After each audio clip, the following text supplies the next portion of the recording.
Today I will be speaking to you. My khutbah is going to be about the soul and the essence of our deen. And while we talk about the soul and the essence of our deen, there are some questions that come to mind, some deep questions. And we ask ourselves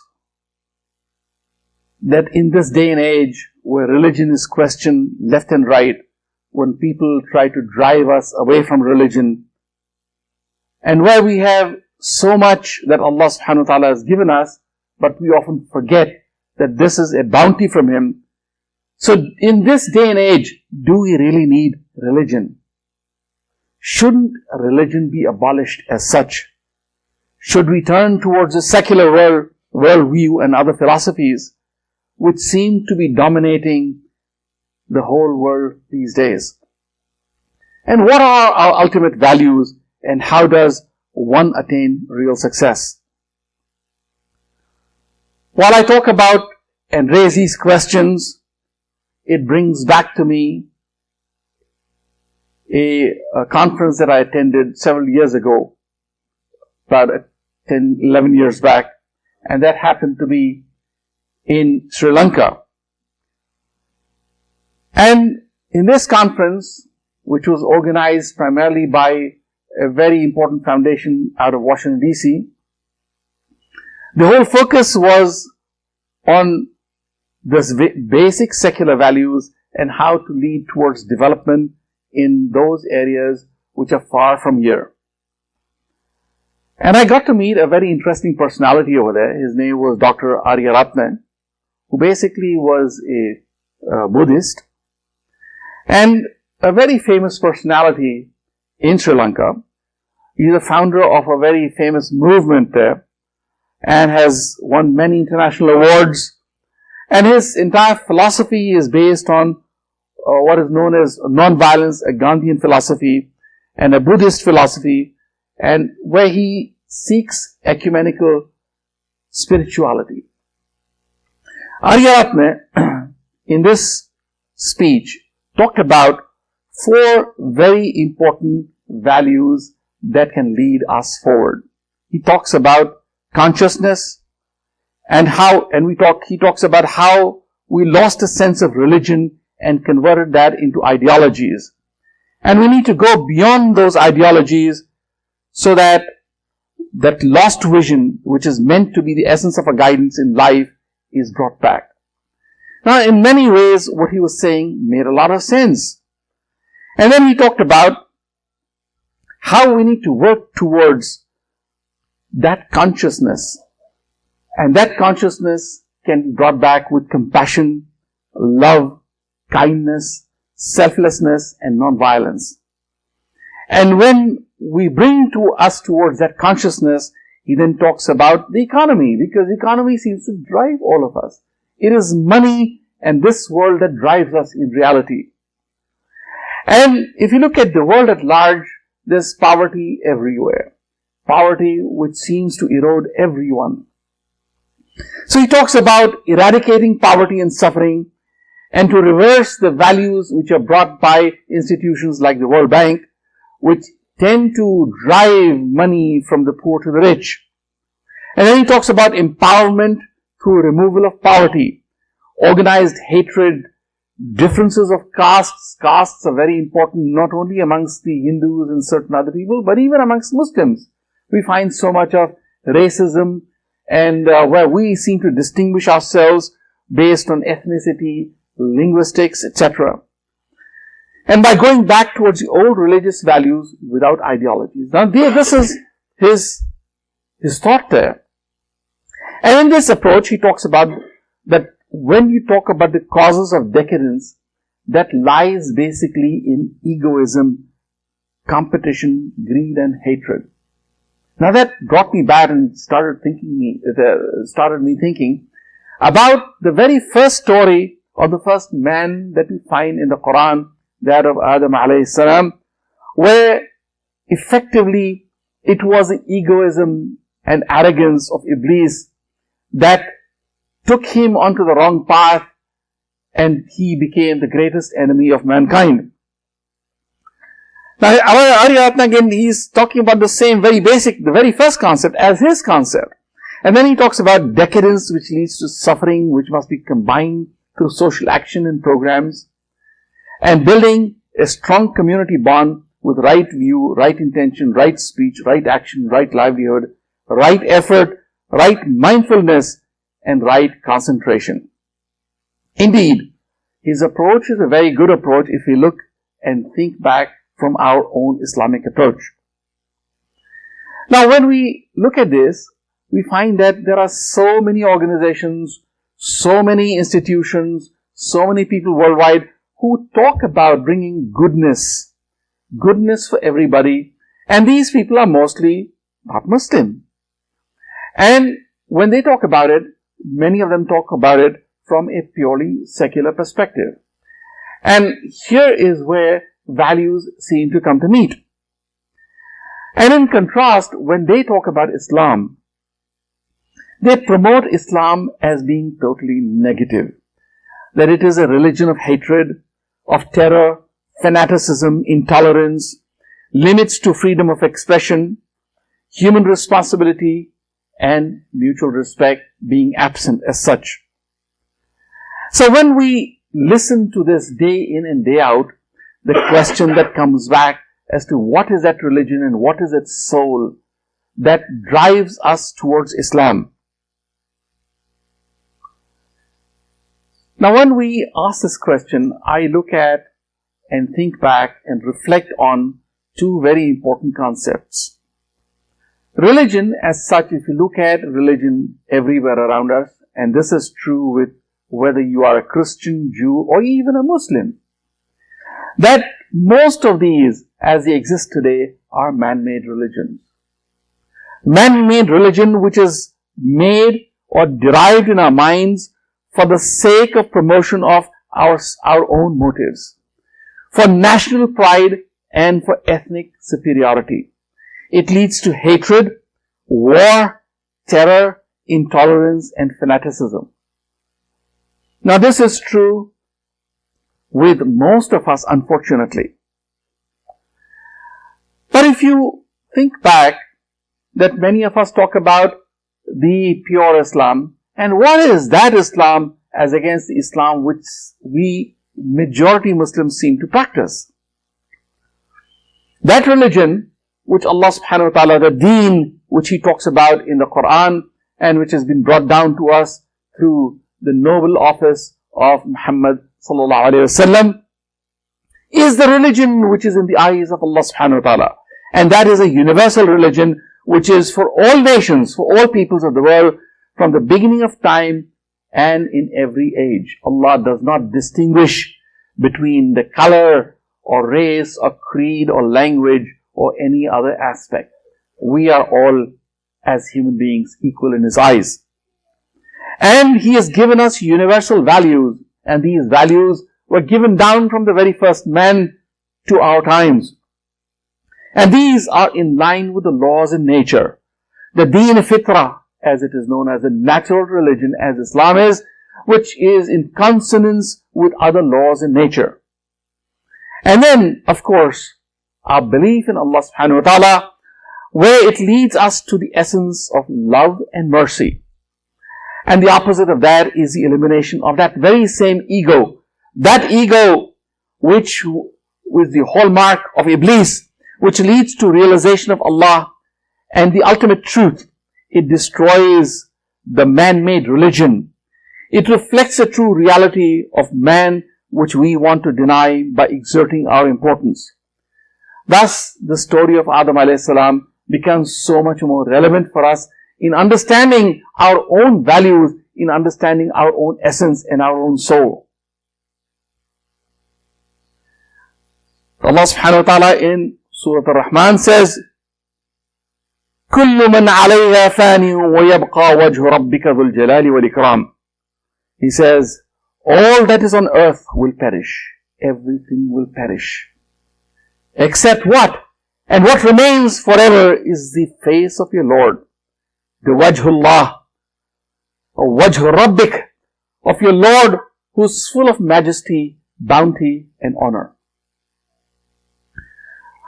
This is so important in understanding our own existence in our soul, that if we were to understand this reality of Allah subhanahu wa ta'ala, that it is He alone that subsists as such or exists as such.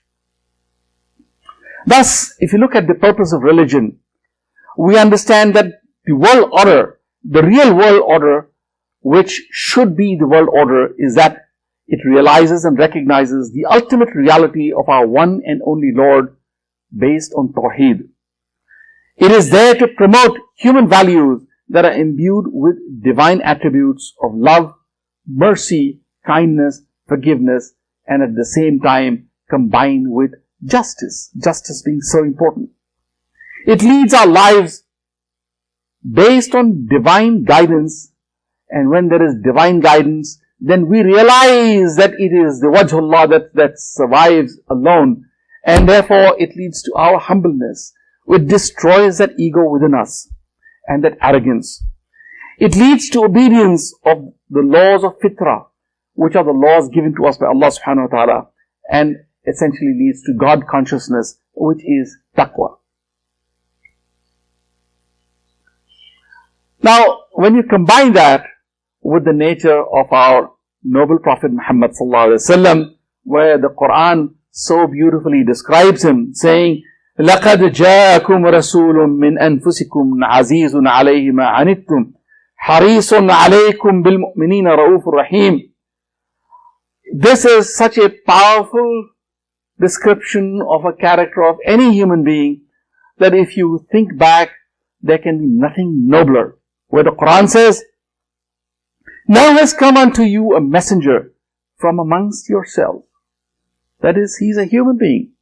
He is exactly like you in appearance, with the same organs and everything. He is made of the same stuff as you. He is from amongst you, and he has been sent to you as a messenger. But there's a difference between him and you. And what is that difference? It says, it grieves him that you should perish. It grieves him that you should perish. He is a person who's constantly grieving that none of the human beings should ever perish or be punished for anything that they do. Now, can you imagine, reflect back on yourselves, how many times would you wish this for even your own, leave alone your enemies? He is ardently anxious over you. Day in and day out, he is anxiously looking at what might happen to mankind, what might happen to my ummah, what might happen to my followers. And to the believers, he is most kind and most merciful. All night he stands in worship. For what? He is the first one to enter Jannah. He doesn't need it for himself. Yet he stands all night praying to Allah subhanahu wa ta'ala for us. It is like the mother who cares for her child. But he is even much more than that, not just for his child, but for entire mankind. This is the height of the human nature and values that one can have within him. Well, brothers and sisters, these are the essential values, and if we could bring these values within us, then we would have brought in that soul that is required within the religion, the ruh of our deen. And I pray to Allah subhanahu wa ta'ala that may He indeed build within us that spirit, that understanding, that it would lead us to being true followers of this great deen which has been given to us. I would like to elaborate a little bit on another very important aspect when we try to understand the soul of the religion. Most of us would have heard this great hadith of the Prophet Muhammad sallallahu alaihi wasallam, which is also often referred to as the hadith of Jibreel, where once Jibreel alayhi salam came to Masjid al-Nabawi in the form of a man, and of course people didn't know that he was a man, this is the angel. And he walks into the Masjid Nabawi, and he is wearing white, spick and span, clean clothes, which is unheard of. If you can imagine that if you're this Medina, which is a little town in the middle of the desert, anybody that would walk into the town, you'd know that he's a traveler, because he'd be dirty, sweating, coming from the desert. And here this stranger walks in, and people are quite surprised. He walks into the masjid, goes and sits in front of the Prophet Muhammad and puts his hands on the Prophet's thighs and asks him few questions. He asks, the first three questions he asks him are to define the words Islam, Iman and Ihsan, and he follows that up with asking him about some of the signs of the Day of Judgment. Now, I just like to very quickly, I could go over this in detail, but very quickly I'd like to elaborate on the answers that the Prophet Muhammad ﷺ gave, and what is the difference between these three terms. The Prophet Muhammad ﷺ answers him that Islam is the 5 pillars. He elaborates the 5 pillars. And Jibreel alayhi salam answers him and says, yes, you're right. Now reflect back on what these 5 pillars, as to what are these 5 pillars that are given to us. Many people say, if you see somebody who's praying or fasting or giving zakat, you say, oh, what a good Muslim, such a very good Muslim, that he prays 5 times a day. But in reality, these are only like 5 identification cards. They are no more than identification cards. And they are acts that we show others to prove that you are a Muslim. If I see somebody who's praying, I say, yeah, he's a Muslim. I see somebody going hungry in Ramadan, I say he's a Muslim. If I see somebody paying zakat, I say he's a Muslim. If I see somebody going for Hajj and coming back, I say, yeah, Haji, he is a Muslim. If somebody, of course, repeats a Shahada, he's a Muslim. It's like if I ask you, are you American? And you say, yes, could you prove? You'd pull out your driving license, maybe your credit cards, maybe your naturalization certificate, some other certificate, and say, yes, I'm an American. So here, these are 5 identification cards. And this is something you must have in order to be a Muslim. Now once you have this, then you are bound by a certain way of life that has been prescribed to you by the Quran and by the Sunnah of the Prophet Muhammad. So really, these 5 pillars are a demonstration of your being a Muslim. Nothing more than that. It doesn't really prove that you have faith in your heart. It doesn't. We don't know. And there are so many of us who are Muslim, and yet we are munafiq. We are hypocrites because we perform these acts and yet violate the other laws and ethics that have been given to us by Allah subhanahu wa ta'ala. Thus, being a Muslim does not guarantee us heaven. Many of us think that if I'm a Muslim, I'm going to heaven. But this is not the case. It establishes the norms of behavior and it aims at good governance, peace and prosperity on earth. It challenges the chaos and disorder by giving us a certain law of what type of life we are supposed to lead. Now the second term which was given was the term Iman. What's the difference between Islam and Iman? Now Iman, the Prophet ﷺ answers him and says, Iman is Billahi wa malaikati wa kutubi wa rusuli wal yawmil akhiri wal qadri khairi wa sharri. There is these, once you believe in these 6 things, you are a mu'min.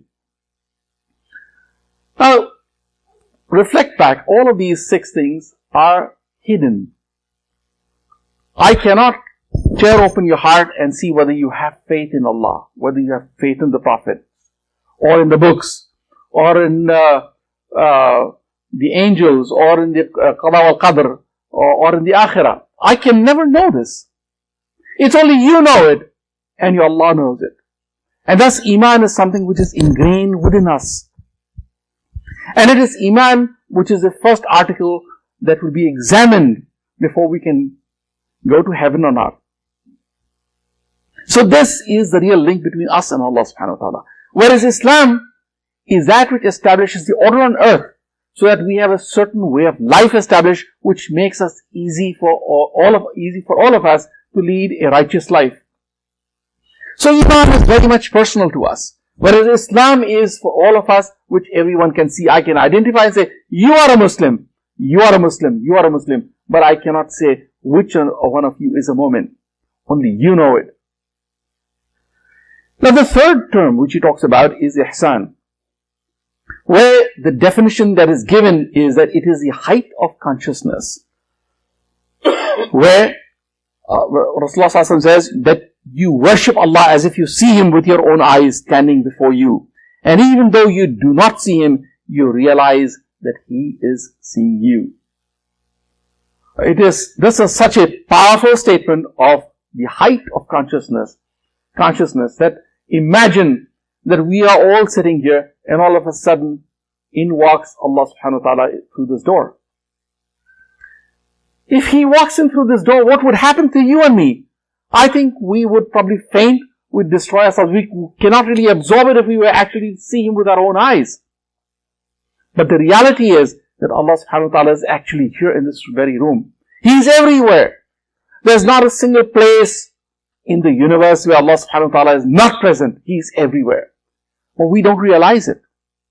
We don't realize it that when we are doing the wrong things that we are doing in our lives, we forget that Allah subhanahu wa ta'ala actually is with us. We think that Allah is forgotten us, or maybe He's not seeing it. I can do whatever I like. I can use bad words. I can hurt someone. I can do anything I like. And I don't realize this. And if I were to have that consciousness that Allah subhanahu wa ta'ala is with me at every moment of my life, at every step of my life, then my life will be very, very different. Thus, it leads to where it talks about Iman and Amal Saleh, the two which combine to make up that real consciousness.